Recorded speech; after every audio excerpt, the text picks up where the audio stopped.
The Georgia Death Race is a 74-ish mile trail running race from Vogel State Park to Amicalola Falls State Park in North Georgia. Runners are required to carry a 1-pound railroad spike the duration of the race. If you finish, then you throw this nail in the coffin and get an engraved spike. The race has 16,000 feet of climbing and descent. It is relentless. It has been called the craziest and most fun race east of the Rockies. Come be part of the legendary course and see if you can be one of the 60% who actually finish the race. Just got back from a 30-minute bike ride and a 20-minute run. Just trying to keep things light and easy this week. Just keeping my legs loose. No amount of training I do this week is going to make me any more fit by Saturday. Don't need to risk any injury or potentially going into the race very tired, because it's potentially going to take me all night and I need to be well rested for that. So I'm probably going to just do another 3-mile run on Wednesday and maybe some walking the other days before we drive down to Georgia on Friday. I attempted this race back in 2020. It was the COVID version of the course. So essentially we did a couple miles to get to the normal start at Vogel State Park. Had to do the hardest 30 miles of the course, and then we turned around and had to do the same miles in reverse. And it was really hard for me. My training was not what I wanted it to be, which is typical theme for me with races like this. But hopefully this time, having some experience on the course and knowing a little bit about what I'm getting into, and hopefully have a better nutrition plan this time than last time, hopefully we'll have a better result. Just getting my drop bags ready. So I've got a variety of foods, Snickers bars, Day-Days, roll bars, honey buns. Just trying to make sure I have more than I think I'll need, because who knows what kind of pace I'll be going during the race at this time. The idea is that I eat all the food that I have before I get to the next spot, and then load up the pack with the drop bag and get moving. I don't want to spend too much time at those aid stations, because that adds up, and sitting around there also is making it cold and more likely to want to drop, and that is just not an option this time. A little bit of speed work on Wednesday. Windy and rainy. This is 60 degrees. You can only hope for that on race day. It's Wednesday. Just finished my last run before the race. So hay is in the barn. I did about 3.5 miles today. So, some short, fast intervals. Don't want to do anything too long. So now just on a short little walk to cool down, and then next couple of days we'll just be packing up my drop bags and rethinking my gear, because they sent out an email that said it's going to be in the 20s most of the race, especially when you get up high. So probably have to pack more layers and be flexible with my drop bags and stuff. So get that ready, and then 3 days of race day. So I've got my race outfit here. I've got long sleeve shirt, t-shirt, jacket, tights, shorts, socks, hat and a buff with gloves. And I've got a whole change of outfit here for when I meet Katie at mile 50, and all kinds of snacks, drop bags, my pack, my required gear, and I am ready to go.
That's awesome.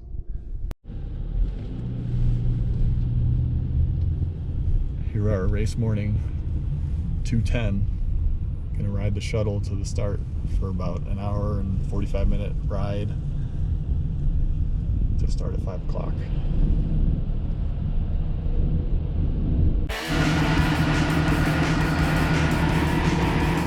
Get on the bus.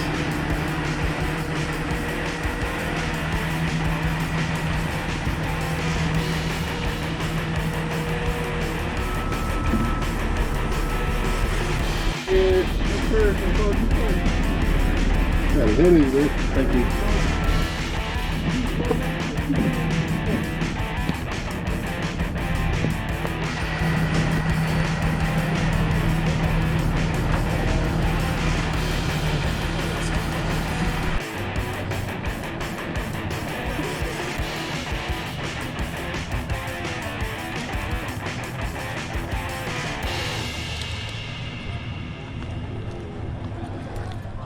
Get louder! Make sure you guys have your numbers visible coming into the aid stations.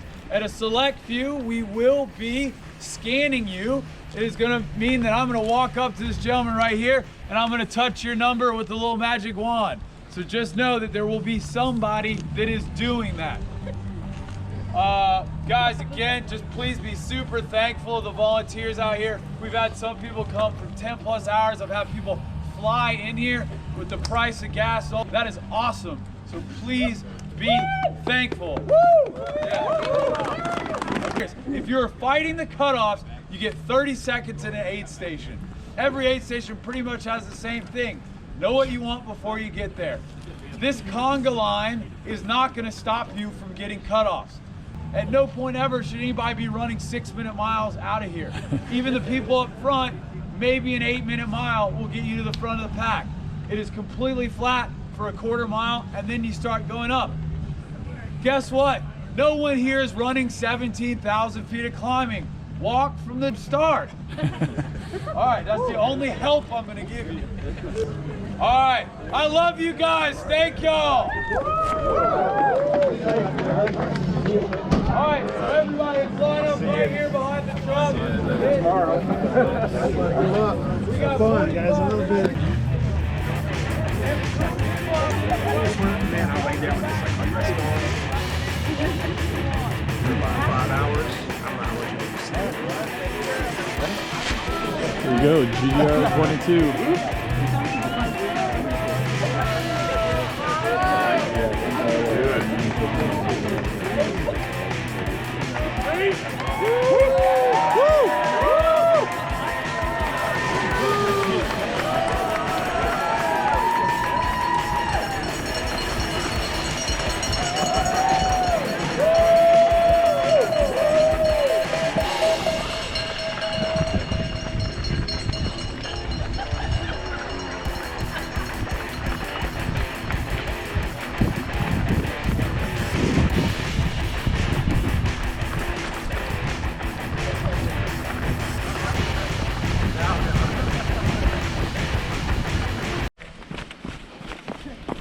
We're going 5 miles in. Not a lot to see yet. Obviously, still dark. Made a good time there. Now we're just starting our climb for 3.5 miles. We'll be down to station 1. Take my time on this part.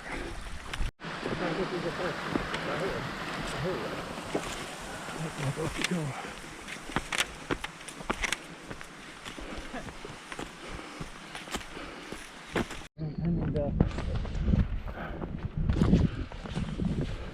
Not today,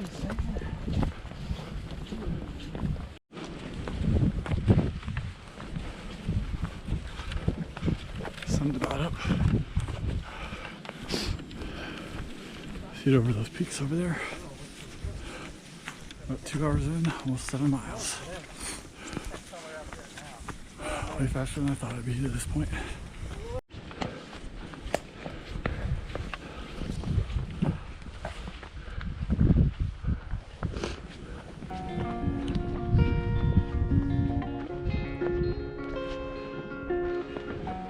I'll just get the video on my GoPro and look at the sunrise later.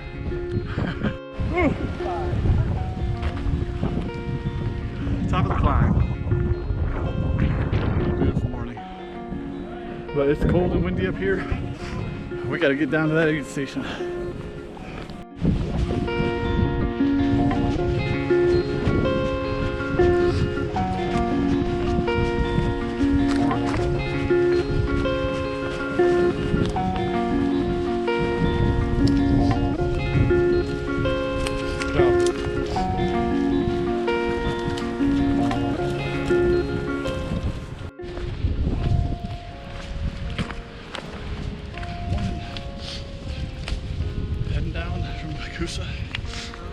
To the aid station. Sun's out, we can finally put the headlights on. Really, I need to up my headlight game. Mine was so dim that the people running behind me.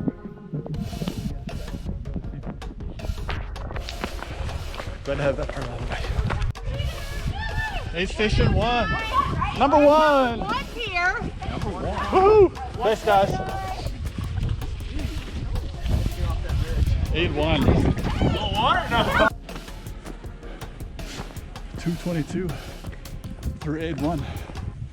Cut off there is 305, so I'm 40 minutes up.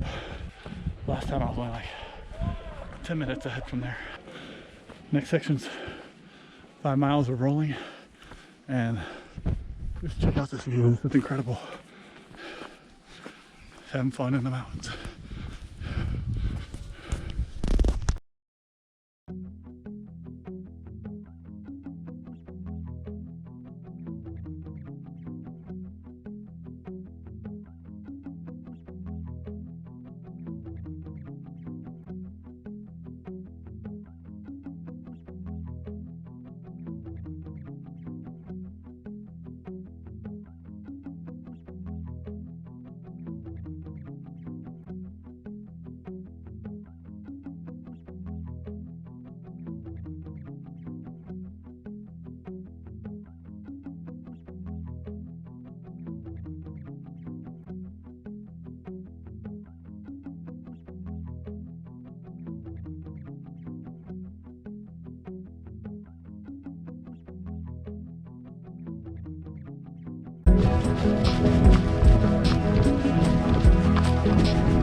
Up on this ridge line.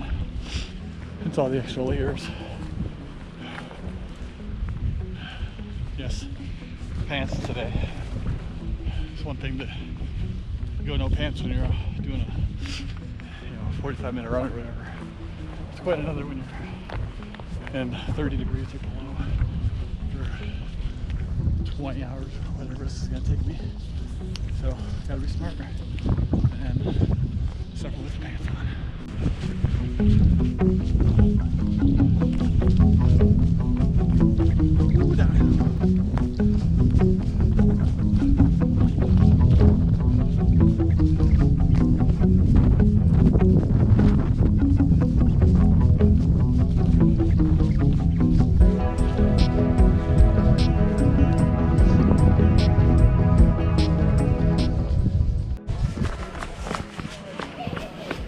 Here we come to aid 2. I think this is bulky down. Now 13 and a half-ish. Never been so happy to do a sub 4-hour half marathon. In great shape. Number 1.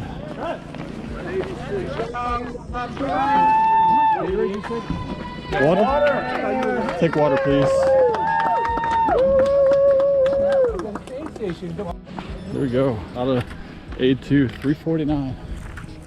So cutoff here is 4:25. So I'm still over 30 minutes ahead. If I can maintain that the rest of the way to at least to the next aid, I'll be in great shape with 8 miles from here down to Skeena Gap. So I think they give us almost 3 hours for that section. Doing good on calories so far. I've got about 1,000 down. I can always do more. Just taking a nice stroll through the woods. Eating a Rice Krispie treat. Every time you leave an aid station, you get a huge hill. This thing's ridiculous. Get down there, still going way up there. Current pace, 30 minutes a mile.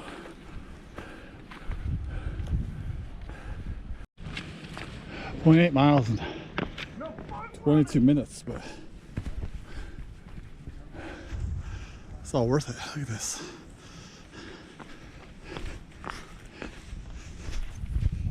Cannot complain. Well, this was Fish Gap aid station.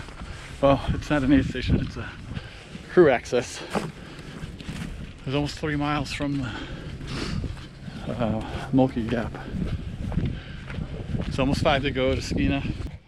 Fish Gap, I think, is about halfway through the really hard stuff, so feeling really good, and still feel good running, so that's good. Knee feels great. Tired, obviously. I mean, this is not an easy course by any means. We've probably already done 5,000 or 6,000 feet of elevation gain in 16 miles, so crazy amount of vert. Just when I thought I was crushing this segment. Overall pace for this section is still good. About to hit 20 miles and a little over 550. And we'll have the mile or so down to Skeena. I think I'll focus on taking the next couple sections after Skeena pretty easy. Just gotta get to that mile 31 in good shape, and then it gets less hard. I'm not gonna say easier. Take a turn down to Skeena. This is the only section of the course that we'll repeat. We'll do a couple back here. Maybe a mile and a quarter down. This is where I dropped 2 years ago, so it's a big deal for me to get down there and turn back around. Coming down to Skeena. Aid station 3. 12:21. Number one. Number one. Man, nice number work. One. Thank you. 171.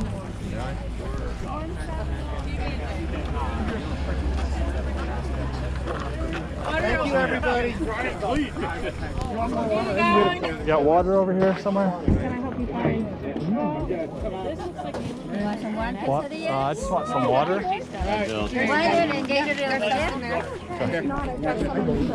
Which is water? This one? Yeah, the boy one. I got it. Yeah. Go ahead, man. I got it. Oh, what a mental boost to leave Skeena after I dropped there last time. Granted, I'm not looking forward to this mile and a half climb back out, but I'm 47 minutes ahead of cutoff. So I put about 10 more minutes on in that section. Now I have 2 hours to do 6 miles, so good job. 20 minutes a mile from here on out, and I'm golden. So I'll take this section real easy. Good work, man. Then I'll get to my first drop bag, which is good because I've used up all my Roctane and eaten most of my food. Oh, I still got a full thing of Roctane for this section, and a couple more candy bars. So you'll get 400 or 500 calories for the next 2 hours, so that should be good. Off we go. half a mile into this climb back out. Like I said, I like the climbs, but one thing it does is obviously slows you way down, but gives you a chance to appreciate the views.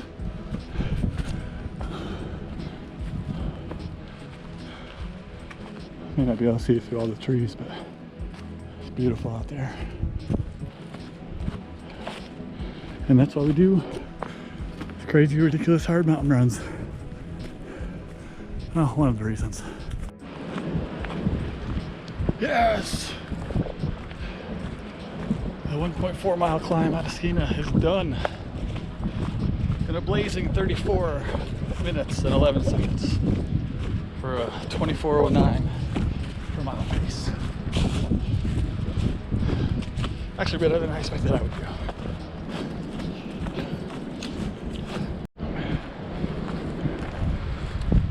Coming up to mile, no, not quite 25 and a half. Panoramic view here up on the top. This section has been tough. I'm 4.25 miles in. Average pace for this is still 21 minutes, but that's actually what the cutoff allows, so okay with that. I'll hold on to my 45-ish minutes up on the cutoff. Right about the marathon distance. The trees opened up. We got a great view down in this valley. So amazing. Woohoo! Sub 8-hour marathon. What's crazy is I'm actually doing good with that kind of time on this race. If I did that at a road marathon, they probably would be off the course.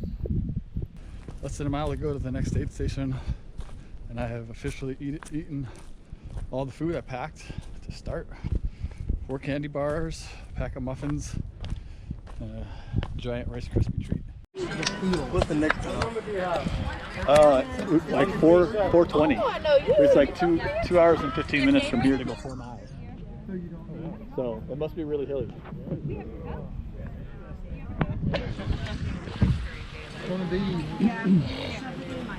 After that though, it's nice and easy from there. Not easy, less hard. Easy-ish. Compared to what we've been doing. All right, candy bars and Rice Krispies. There you go. Everything you need to crush on.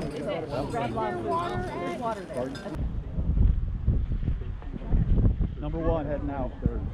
1 heading out. All right, thank you. Thank you.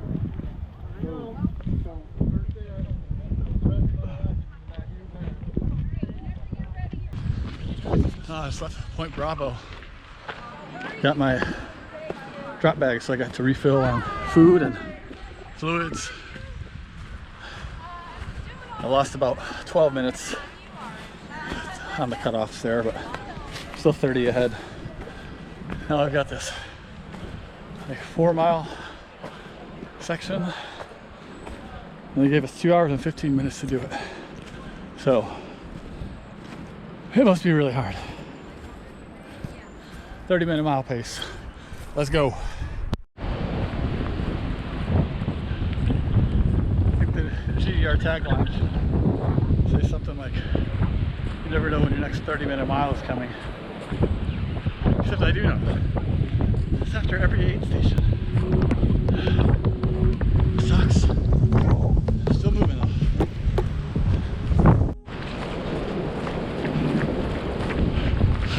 I'm still running. This is dumb.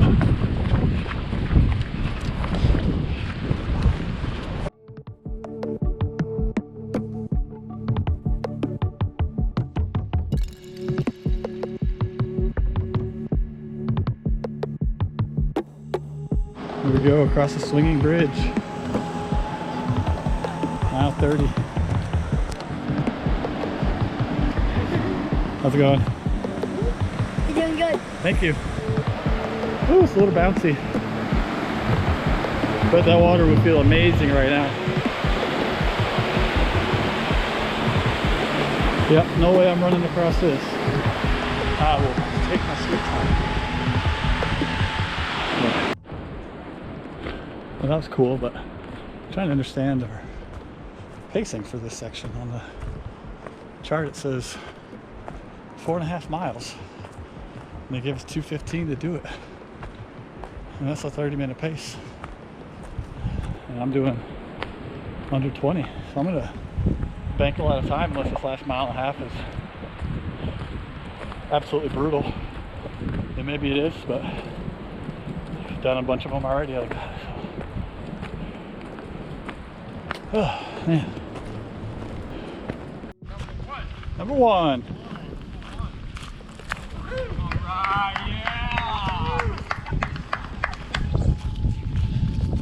I'm surprised we had such a long time for this section.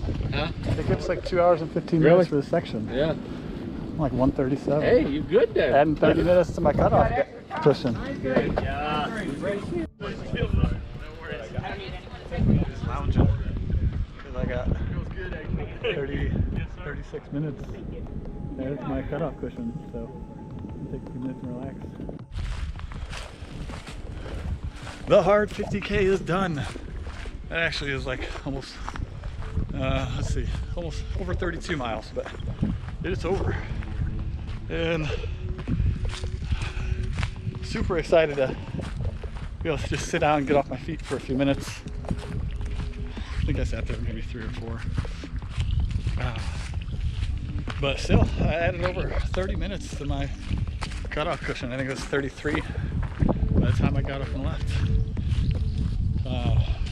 The cutoff there is 4:20 p.m., which is 11 hours and 20 minutes into the race. And right now we're 10:12. So I got an hour and 8-minute cushion. Supposedly gets a little easier from here on out. Not sure what that actually means. We'll see. But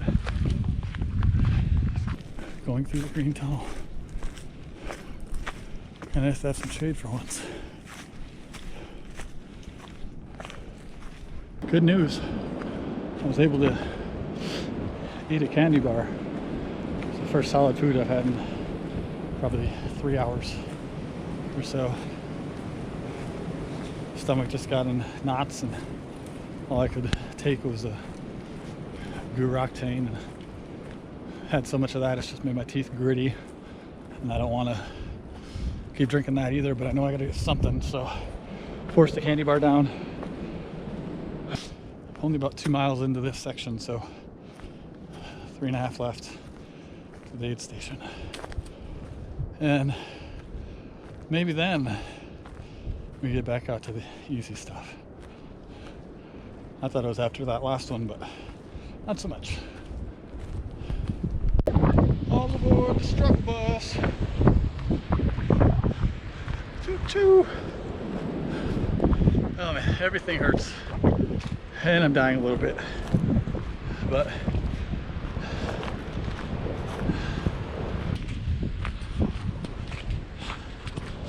I just hope that once I get out to that Jeep road, man, something's got to give. Be a little bit easier.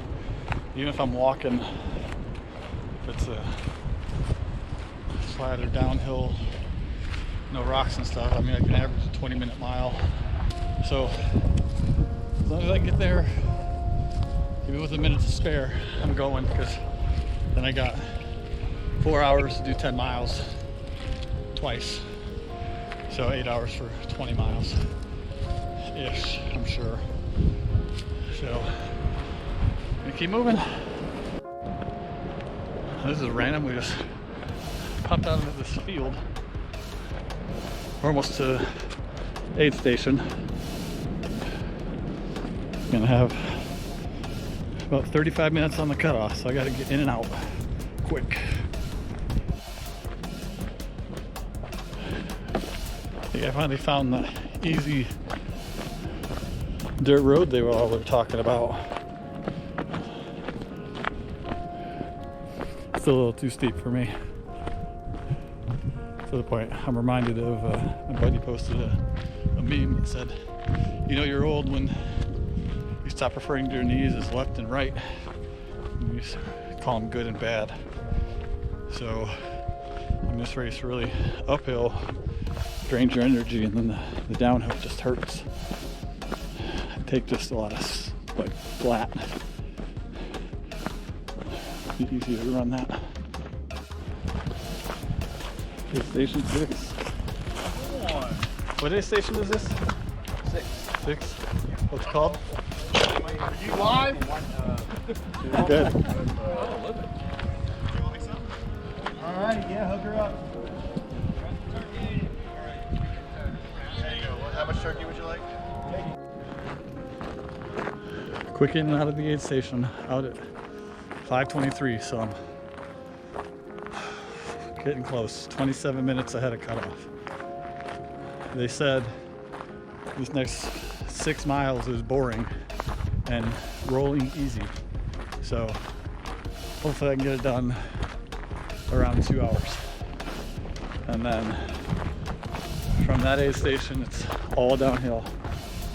7 miles to Jekyll. Like 2.5 hours to do that. It's doable. Let's go. Trying to run at least like 10 seconds. Sometimes I'll go to a minute, and then I'll walk for trying to do no more than like 2 minutes, so I don't keep using the walking muscles and get so tired that running sounds stupid, because no one wants to run when you're 12 plus hours into an event, but you really have to. You gotta force yourself. Otherwise, you'll just continue to be miserable. If you use those different muscles even just a little bit, I think your legs will feel better. And sometimes I find I'm like, oh, I'll just run to that tree. That's, probably a 10-second run, and I get to the tree and I'm like, I feel good. And then I pick another tree. I get to that one and keep going. See the sunrise? No. Kind of. Seeing the sunset over there. Back behind the mountain, so probably won't get much of a sunset view, but it's alright. The views for the day were well enough to make up for that. This time we got the never-ending climb going up to the aid station. At least this time we get a payoff that once we leave that one, it's all downhill for 7 miles. Haven't been able to text Katie, but hopefully she sees when I get this timing map, whatever, and she knows about 2 hours. So hoping sometime between 9:15 and 9:30. Cutoff there is 10 hours or 10 o'clock. So it'd be great to have some extra time to go with that 4 hours I get for the 10 miles up to Nimblewell. Number 1. Welcome. All downhill from here, right? Whiny steer. At least for the next 4 miles. Yeah, thank you. Got about 35 minutes till their day station. All right, I'll be out in 5. Can I get my drop bag? Drop bag? Number 1. Number 1. Oh, it's right there. About 45. Still trying to do the pain train shuffle. Probably not ready.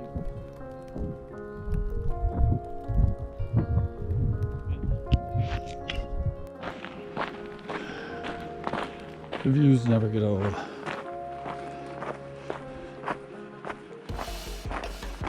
But I gotta focus on this nonsense because there's rocks everywhere. Last thing I want to do is step on one weird and roll an ankle or twist a knee or something. So be careful.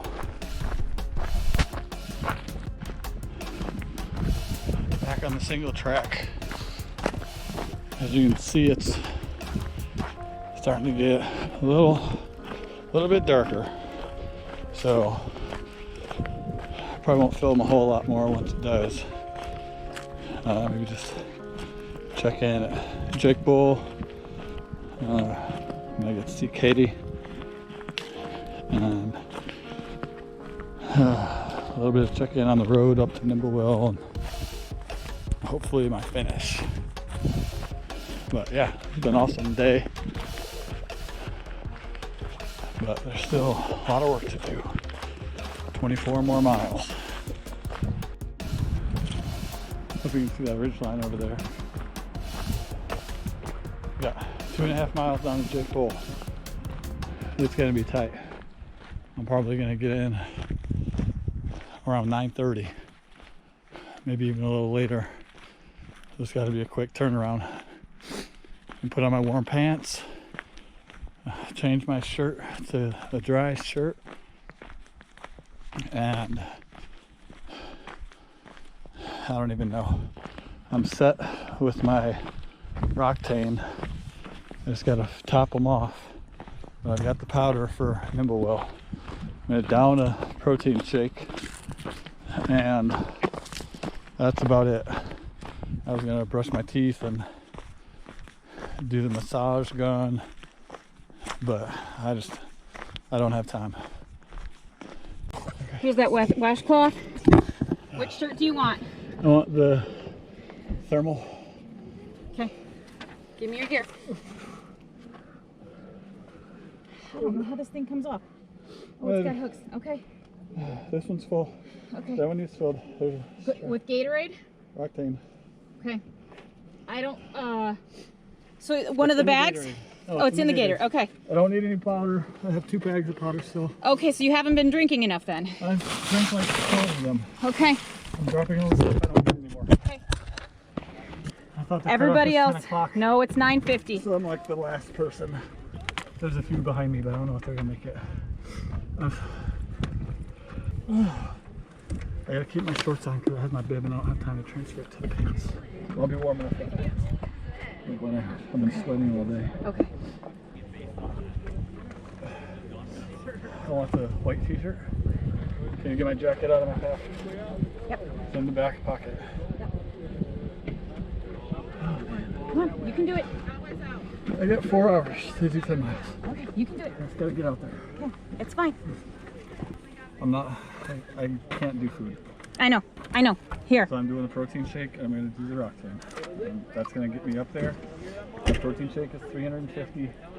The 2 Roctanes will be 500. The protein shake doesn't have enough sugar and it doesn't have enough carbs. The Roctane does.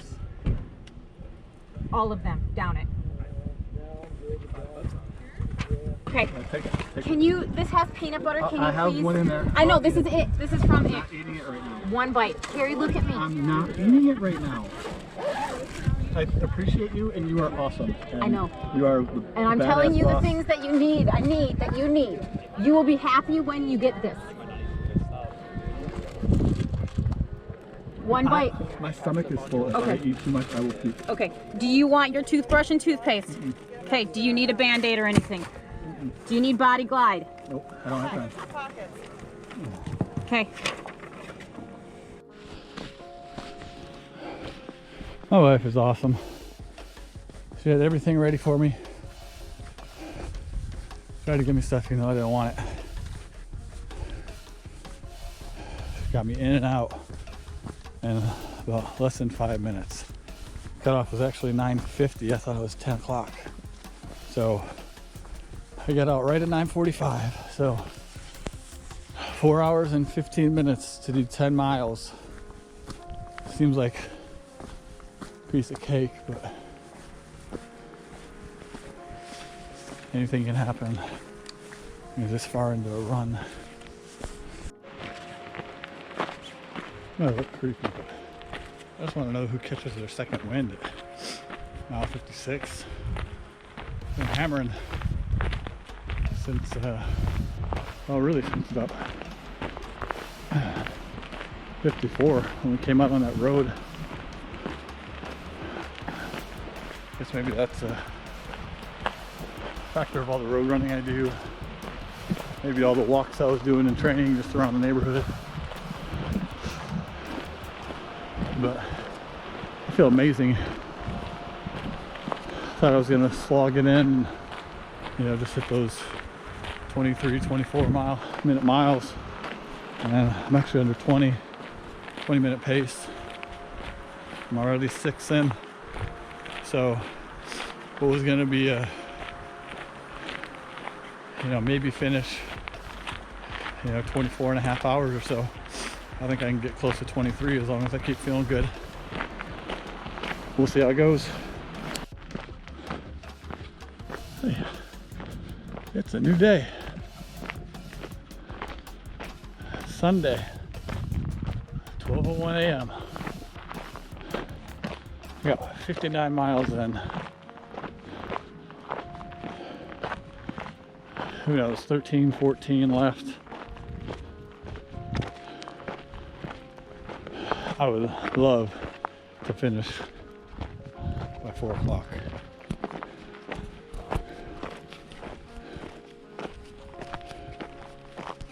I don't think I can get a message to Katie to let her know to be here on time, because I told her 5 at Jake Bull, and I thought it'd be 5:30. But still moving good.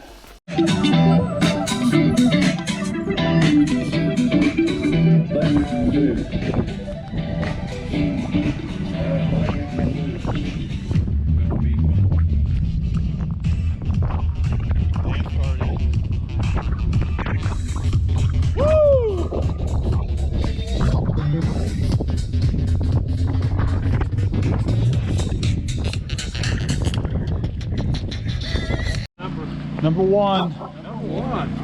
I am here. Thank you. That's what my wife Last aid station, 10 miles to go. Number one.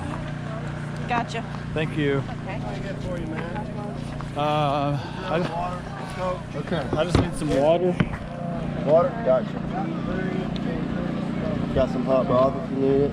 Can you fill that halfway? Yes. And I got some powder to put in mix and then top it off.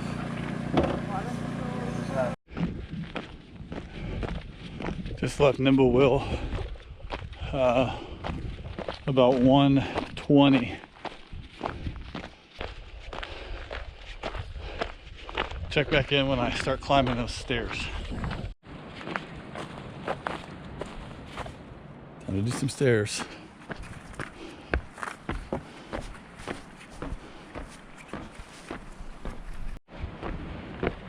It is 3:54.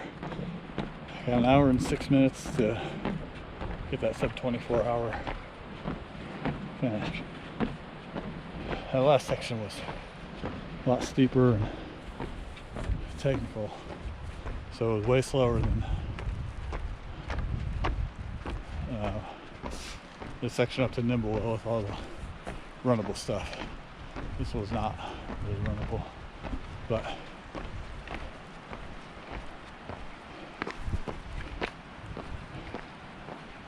go this way.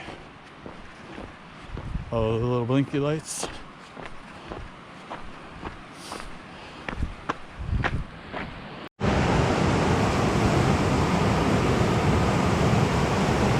$600 of these babies. Right at the end of the race.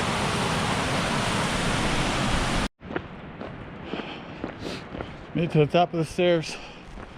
I got 42 minutes for the sub 24. I'm running back down the road to the finish line. And I have no idea how long this is, so hopefully not more than a mile and a half or so. Otherwise I'm gonna be cutting it real close. Might have to sprint it in. I'd rather not do that.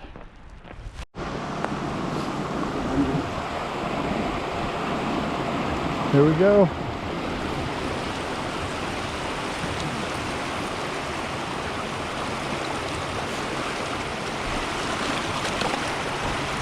Oh yeah, ice cold.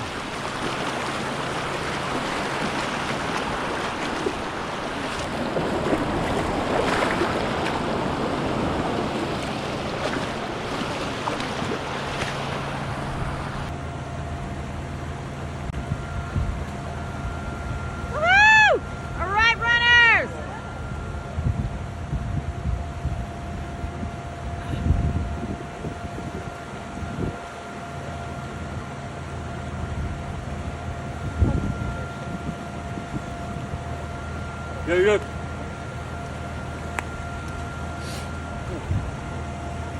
All right.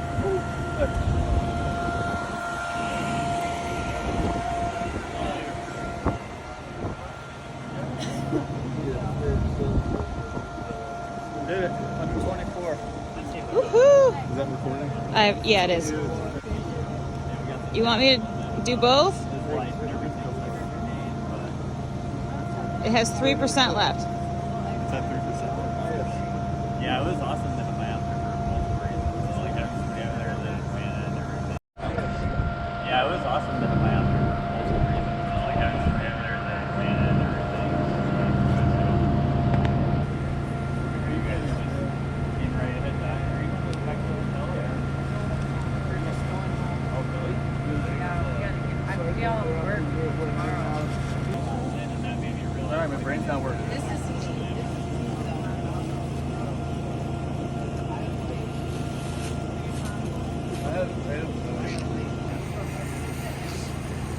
All right. Swinging flash, or is it too dark?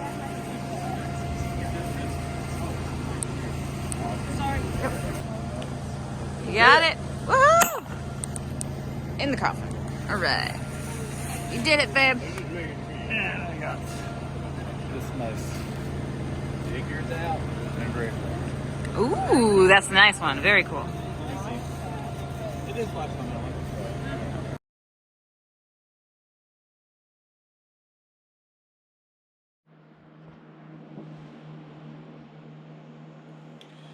So it's now Tuesday morning, 2 days after finishing the race. Honestly, I cannot believe that I was actually able to do that based on my lack of training.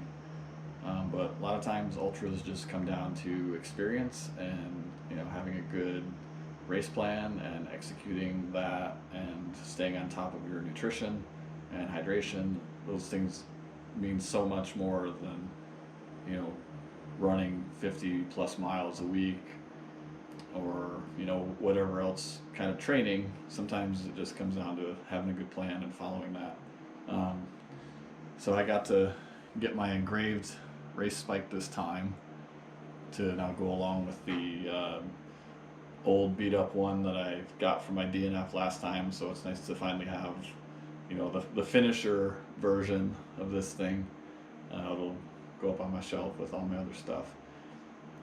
Really proud of the race, that I was able to finish it. Even I don't know why it meant so much to me to go under 24 hours when the cutoff's 25, but when I left Jake Bull aid station after Katie was there and helped me get moving, I felt great and was able to run quite a bit more than I thought I was going to, and got up to that last aid station and I had plenty of time. I was like, yeah, let's push this and go for sub 24, and I got it by 20 minutes.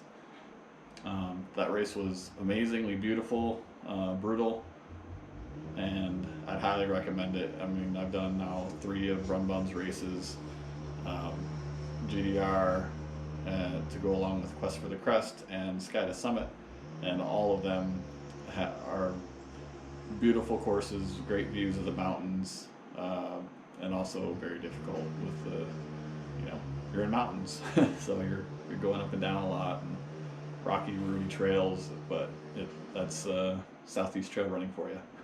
So GDR 2022 in the books. Looking forward to what's next.